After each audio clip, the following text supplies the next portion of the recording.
Hi guys, welcome back to Snakes and Adders. This is episode 10 of our advanced series, and today we're going to be looking at the mangrove snake, or ULARBURONG, which is scientifically known as Boiga dendrophila. Being honest, I was going to open this trying to read the transcript that I've written whilst holding a mangrove and thought better of it. So some of it may not make perfect sense because I'm supposed to have it in my hands. But what I'll do, I'll pause at a point, I'll get it out, I'll hold her for a little while in front of the camera to show you guys. But she isn't going to put up with being filmed, being handled for the whole duration of this video. That would be a big mistake. And you know that you'll find out and work out why as we move along. For many keepers, this is a dream species, one that potentially is absolutely riddled with pitfalls.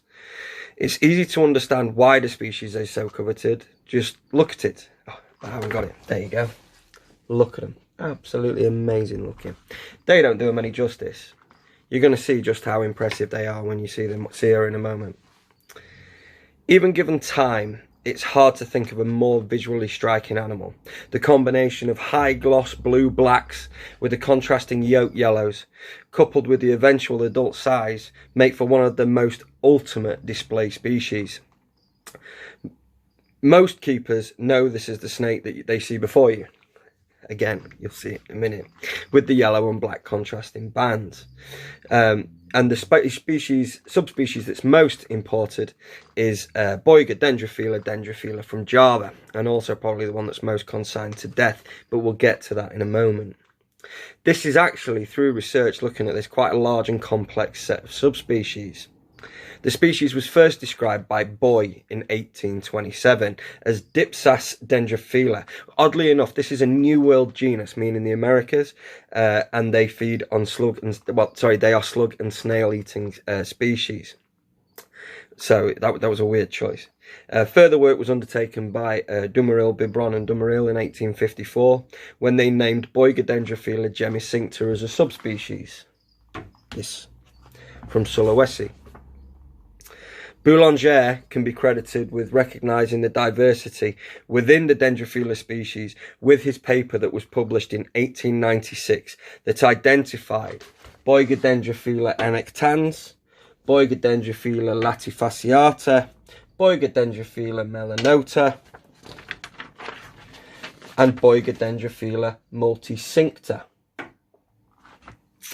Further subspecies have been added, including Boiga dendrophila levitoni, which was in 2005, Boiga dendrophila occidentalis, which is down here, and Boiga dendrophila divergens, which is up here, which for many is the Mac Daddy. Finding information about this species is hard going, to say the least.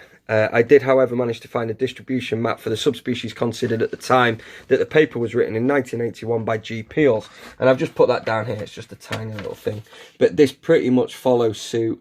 And as well as looking at the type localities for the subspecies, we've tried to create a delineated map. The red line you see flowing through is the equator. And then we've got, obviously, the island of Borneo, Peninsula Malaysia. Oh, God. Come on, Chaz. Sulawesi, so they are Sumatra, got there in the end. Java, the Philippine Islands, and then further as we move across there is Irian Jaya, Papua New Guinea, or West Papua as it's now known. So at this juncture, I'm going to stop and I'm going to hold her, and then we'll continue. And then I'm going to put her back because she'll be raging if I'm not careful. So bear with me. Right, darling, don't kick my ass. Come on. I know, I'm not going to hurt you. I promise. Come on. So we're going to take this super steady. Here she is. This is an example of Boiga dendrophila melanota. She's all of about 7 to 7.5 feet long. She is incredibly strong. Very heavy built, very alert. Hi. We're not going to hurt you. I know that you're gaping. You're showing off, aren't you? Telling me off. Aren't you sublime? Come on, darling. Let me just point you away from me, if it's all the same. Eh? God, something else. What an animal. They blow themselves up. They pump up this air sac in their chest to make themselves large. She also gapes. She's got quite a powerful hiss when she feels like it as well. She's probably capable of taking a medium rat with no issues. And she would be considered a large example, but not monstrous. I remember seeing one at Chester Zoo that was truly, truly enormous. When you look at them, they're interesting because actually their dorsal scales always match up with their spine line. So they don't like crisscross over. They've just enlarged, an enlarged row of scales all the way down the back. It makes them a really interesting snake. So this is Melanota here. This is an example from southern Thailand, western Peninsular Malaysia, and eastern Sumatra, where they are restricted, Brongersma said, they are restricted to the eastern coastline and the tidal forests or mangrove. Isn't she something else? I'm just desperate to not push her too far and wind her up too much. I know, my love. I wish I could sit and play holding you all day, but you're gonna see your arse after a bit, aren't you? I know. Oh, branch is falling down on me. There we go. I know, yeah. Okay. Let's pop you back. That's enough of that. Okay, let's just... No use gaping. Look, you're safe. You're back in your box. You're safe. I know, my love. Come on. Let me pop you in. I know, I'm not going to hurt you. I promise. So she just lunged at me then as I tried to put her back in the box. Let me get my notes. You'll see why I curtailed holding her. Well, you saw it probably with the gaping and the blowing up anyway. She is tolerant. That is tolerant for a mangrove. Very tolerant. I consider her to be a patient example. Many are far less tolerant than that and are even actively aggressive. So if we discuss the distribution on Peel's map and then on how we've managed to set them out, we have got Melanota, which is, as I said, southern Thailand, Peninsular Malaysia and the eastern coast of Sumatra. Then this little island and a few others over here, which one is called Nias, is the homeland of Occidentalis. Occidentalis is, it represents a direction in Latin and it means western. And we can see why, because it's the westernmost occurring subspecies. So that's what the Occidentalis means. Annectans, which means girdled, encompassed or surrounded, which means... Obviously the bands, there's a lot of different words for the bands here. These occur in Kalimantan, Borneo and Brunei. Multicincta comes from, where are we, Palawan. So this is the Palawan cat snake. But actually multicincta just means many banded, so, or many ringed. And you can see why. Divergence occurs on the island of Luzon. The Levitoni occurs in Panay. And latifasciata from latus, which is wide, fasciata, bands, wide banded cat snake, wide banded mangrove snake, occurs on Mindanao. Then Gemicincta, or the black mangrove snake, or Sulawesi cat snake, occurs on Sulawesi. And Dendrophila, the dominant form, occurs mostly through Java and onto Bali. Yes, I know, I'm not going to hurt you, I promise. She's not happy. The most commonly encountered subspecies is still Boiga dendrophila from Java, which is exported as wild-caught specimens from Indonesia. Also seen with increasing frequency are Boiga dendrophila melanota, the snake that we've got here, and Boiga dendrophila gemicincta from Sulawesi. One of the most coveted subspecies is Boiga dendrophila divergens, along with the other three Filipino subspecies, latifasciata, multicincta and levitoni. these are incredibly high value. The reason for this is the Philippines do not export their natural fauna, meaning the ones circulating in captivity are almost all from smuggled stock. Bear that in mind. I suppose the only saving grace there, though, is when you're offered them, you'll be offered them as captive bred babies, resultant from the illegally smuggled animals. In fact, with the proliferation of captive breeding projects with this set of subspecies and the animal being removed from the dangerous wild animal licence schedule in the United Kingdom, prices have been steadily on the increase. This is not a straightforward species, however, and demand easily outstrips the captive bred supply, which keeps prices inflated. People will therefore be tempted to chance their luck with imported specimens, but this is haphazard at best, even for the experienced, geared up keepers. The species name Dendrophila translates to tree lover. This species is semi-arboreal, however, and will also spend decent amounts of time on the floor of the enclosure. It stands to reason the species can modulate its arboreal tendency depending on location. If residing in coastal tidal forest or mangrove, they are almost exclusively arboreal. Truth be told, however, the mangrove only makes up a portion of the animal's natural range, and it occurs also in primary and secondary forest as well. This is a large species, as you've just seen. That is no shrinking violet of a snake. Whilst the dog-toothed cat snake Boiga cynodon and brown cat snake Boiga irregularis may have a greater documented length, they carry nowhere near the mass of a fully mature mangrove. This is a chonky snake that is both intimidating and oppressive, and it's enough to have me on point. That's why, I'll handle most things. I'm not taking the mickey with that. This species is easily stressed, hence why we made it such a short handling experience for her. They will fast if disturbed too regularly and can be prone to violent defensive outbursts without much notice. Mangrove snakes will raise a number of coils, inflate their throat and gape. With a snake the size of the one we have looked at, you can imagine that this would be enough to put most keepers off. Of course, if pestered, the snake will lash out and will chew actively as it bites. This is a rear-fanged or epistoglyphic snake.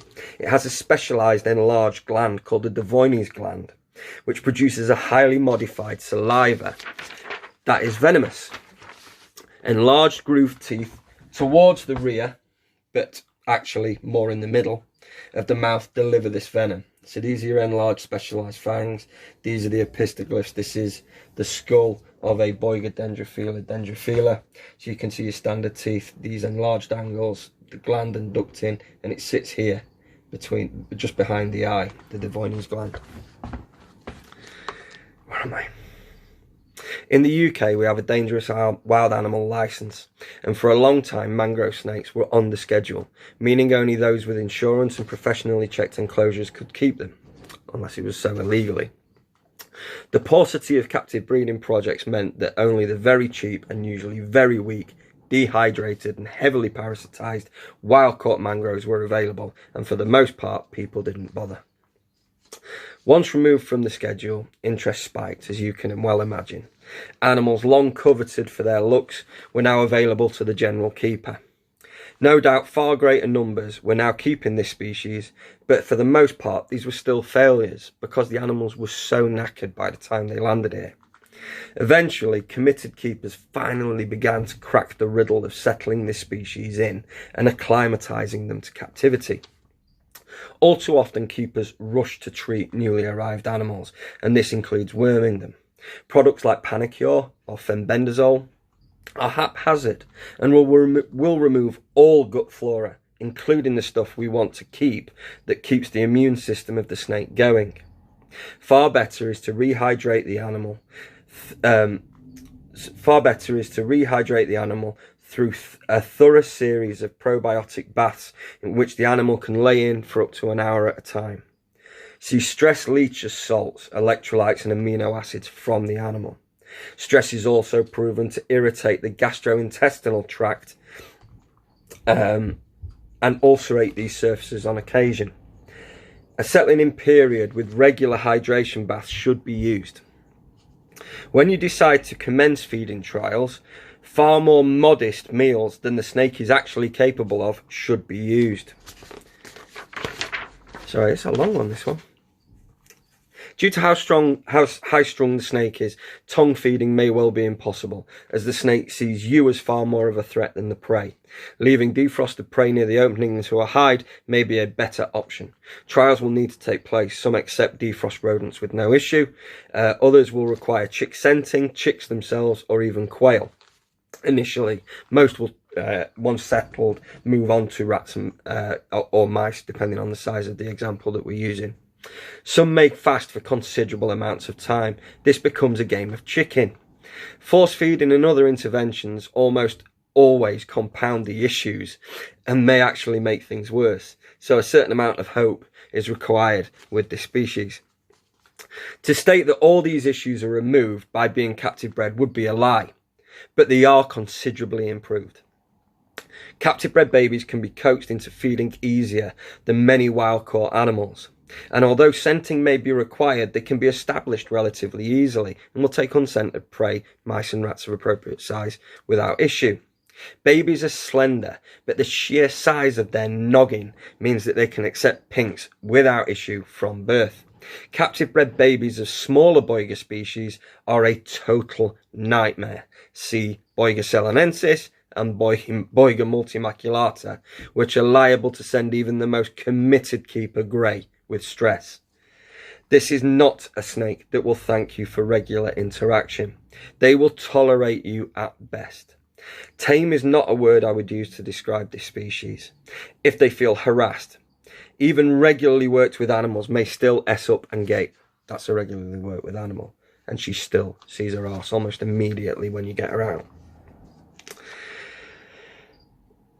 This female is just laid back, but if things approach her head, she gapes almost as a reflex. A high-strung keeper or a keeper prone to being spooked easily or jumping would not be a suitable match, as you would be liable to wind one another up and bounce off one another. So you have to be quite honest with thinking about your own way around snakes. If you are high-strung and fidgety, or you react to movements, this isn't the snake for you, because they'll bounce off that and then it just gets worse and worse and escalates.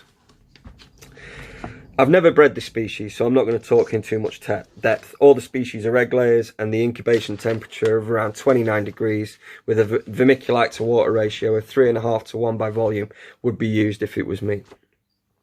So I've just put notes to discuss the initial setup for bringing up babies. Truth be told, these are tiny snakes when they're born. They're very delicate, and actually, you know, you're probably going to string me up, but this is where tubs come in, because we can keep them very, very clean. They can be high humidity. We can put branches and logs in for them to climb around on, but quite confined. The snake feels safe. We can keep the hot end at around 30 to 31 degrees Celsius, and then they can move away from this. And this seems to be the best way to bring on animals. It certainly is when we've had the baby Cyanea, Cynodon, irregularis, and the baby dendrophila that we've had in the past at the shop, just to help them feel safe. Chief amongst this is we need to keep them feeding, building their strength, gaining length. Obviously, you would thermostatically control this. You would use a heat pad. You would raise your animal on. This is not a solution for life. This animal will not live in its tub for life. This is a stopgap solution to rear your snake. So please don't take that to the bank that you're going to put it in a tub. You're not watching an American YouTube channel now. When we transition to the larger tanks, this becomes a far more complex affair and harder to actually manipulate what we need. We're going to have a snake that approaches 8 feet in length, capable of taking large rats on occasion. They love to actively climb and they will bask, but equally they potentially may be on the floor. Provision needs to be made in maybe a couple of areas so that the animal can thermoregulate and move around its tank. You're going to be looking at an enclosure that's at least 6 foot long and probably 3 feet high, 2 feet deep. For a large animal, this would be considered the bare minimum. Some people may even go taller than this. But generally, I think that the 3 feet, along with the 6 foot span, we can have bows across the tank, and we can vastly increase surface area and climbing ability. The animal needs to feel safe. So we need an abundance of logs, hides, not necessarily covered hides, but things that will block the line of sight of the keeper so the animal can get away. If it feels exposed, it will ess up, it will gape, it will strike, it will bust its snout on the glass of the viv, trying to defend itself. She's particularly unhappy that I'm stood next to her now, and I will be putting her back promptly as soon as we're done. You do not want this tank to be in a high traffic area. This is a sensitive snake that will react to people running foot backwards and forwards. If you've got young kids, we don't want mangrove around them. Not because the mangrove is particularly any real threat. It's that the kids coming to look in, peer in the glass all the time is just going to freak the snake out, wind it up, and probably make it fast anyway. We're going to get to climate data in a moment, but in actual fact, the gradient of the tank is relatively shallow, and this therefore poses us other issues in as much as we've got this huge tank and actually probably only a bandwidth of from peak temperature of 32 down to a cool end temperature of 24. That's a big ask in such a big viv, and maybe people thinking I'm just going to put a single heater in. More than likely, this tank is going to have to be part of a collection within a room where the room effectively is heated to the background lower level temperature anyway as it's ambient, and then we can raise more. If there's another viv below, we can use some of that heat through it rising through the tank to give it a basking opportunity. If not, we might need to provide a heat pad on the floor on a thermostat so that they can get to maybe 26, 27 degrees and move from left to right. Equally, we know that the animals are arboreal, so we need to make provision for them to be able to bask.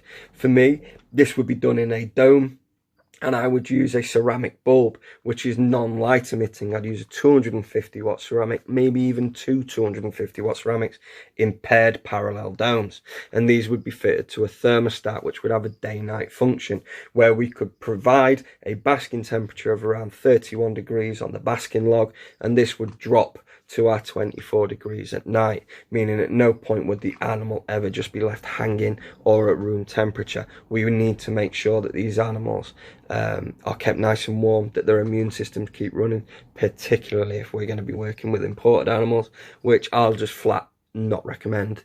If you see wild caught ones on a list, run a million miles as fast as you can.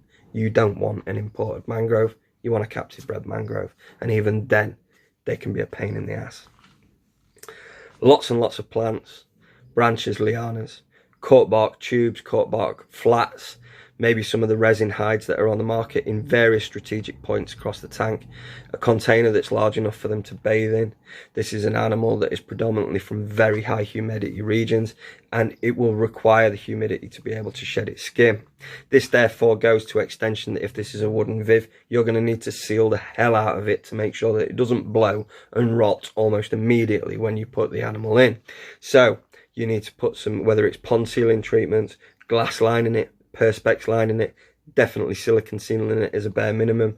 Minimum I would have would be a reinforced waterproof tray in the bottom, so that the humidity can be maintained. We all know the importance of UVB now, and moving forward to future-proof these videos, we have to recommend them. The animal will bask and will use the opportunity to bask underneath a low-level UV light. I don't necessarily go along with the theory that it has to be a halogen light and that ceramics are bad and okay. I think that as long as the UV light is alongside the ceramic is the thermal gradient, the UV light is the photo period. The two work together. And if the trade-off for a halogen is heat and light, we've separated the two, and we can then modulate the heat and keep or lose the light. It makes far more sense to me, because by turning the halogen off, we then have to replace that at night. This further complicates the setup, and then means the introduction of yet another thermostat, and it just makes it an unworkable mess. You know, I can't stress enough just how wonderful this snake is. I'm very, very lucky. I consider myself very lucky to be able to hold a specimen like that. I mean, brilliant. But this is pretty much fully mature. She's 5 years old. melanota. She has been worked with fairly regularly. She feeds pretty well, and she's still cranky as hell when she's disturbed, and she is a tolerant example. Bear that in mind. You could get one that is totally savage, and that would be normal as well. So, as always, at the end of the videos, we're going to go through the climate data, which is pretty important. We visit timeanddate.com. We analyse a load of the climate data that's available. Now, bear in mind that these are a snapshot. They are taken from installations, whether these could be in conurbations where humans live. They could be on airstrips or airfields where there's cleared areas and there's no tree cover. So this isn't a microhabitat analysis. This is generalized. Let's look at patterns of temperature change and movement around the region. We've already established that this is our region of interest, and as a result, let me slide this over so we can see it and it's square on. So we took 16 separate regions. We have Medan, Sumatra, Palembang, Sumatra, Phuket in Thailand, Kuala Lumpur in Malaysia, Jakarta, Java, Surabaya, Java, Makassar, Sulawesi, Palu, Sulawesi, Palangkaraya, Borneo, Cebu in Sarawak, which is on the western coast of, the Borneo island, as it were. Then there is Bandar Seri Begawan, which is Brunei. There is Puerto Princesa in Palawan. There is Manila, Luzon, Roxas City in Panay, Zamboanga in Mindanao, and Dapitan in Mindanao. The red illustrates the daytime high, the orange is the nighttime low, and the blue is the rainfall. You can see when we were looking at these and we were running them through that the analysis for these is pretty much even. We modulate between 29 Celsius and 34 Celsius or 35 Celsius all year round. So there is a 6-degree window of change, and a far less locally. This is across the 16 regions, remember. And then the nighttime low, 21, maybe 21.5 degrees, up to 26 Celsius. So a 5-degree window there, even thinner. This Jackson Pollock-esque mess down here is the rainfall for the region, which, well, make of that what you will. It looks like a 3-year-old scribbled across the page. So we had to think of something to try and work out how to make this sense of it. And we roughly got it right. It probably needs a bit more work, but I'll take you through it. In as much as we decided that let's just get the map back. Yes, darling, I know you're there. The Philippines and Borneo, we decided to make the northeast group. And then this was the southwest group, with the exception being that we chucked Sulawesi in there as well. Maybe we could have done with some further refinement. But what it managed to do was show us 2 distinct dry seasons. The north and eastern range, their dry season is February through May. And we're dropping to 90 mil per month on average. Bear in mind, there are regions that completely bottom out.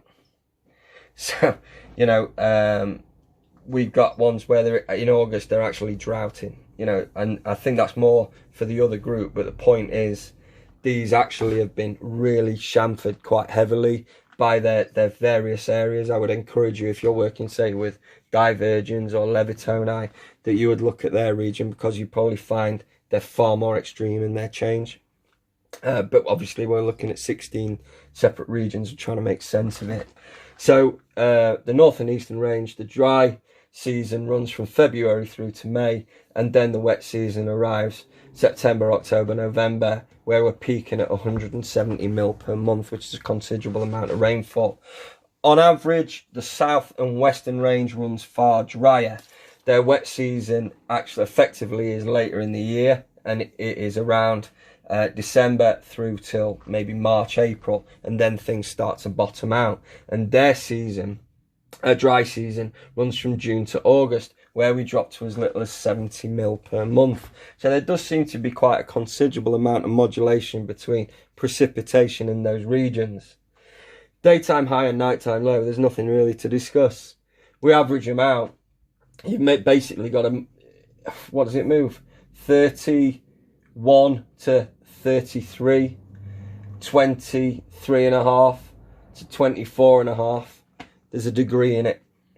If you maintain at this throughout the year, you should be fine. There's not going to be an issue. It would then be trying to work out what the other triggers would be, whether that would be cold fronts arriving, bringing low pressure areas, rainstorms, and then you're trying to tie that in with your perceived wet season to try and get those breeding triggers going. More than likely, with them being equatorial, there are multiple opportunities for them to breed each year. So, you know, it's amazing that we can get that much variation. That really surprised me. Really surprised me. That much variation in just that little area with the equator running straight through the middle of it. I mean, I'm saying little area. It's not a little area. It's a huge area. But compared to everywhere else in the world, you know, I just didn't expect that much change to take place. I hope you enjoyed it. I did. I've looked forward to making this. I really love this species, adore this species, and actually through doing the research and learning more about these Filipino variants, which I'm really taken with. I think they're absolutely gorgeous. But again, the Philippines don't export their fauna. Where have these ones that are in collections come from? Ethically, that's a question that does need to be asked. I hope you enjoyed it. We'll be back with another video soon. All the best, guys. Big love as always. See you later.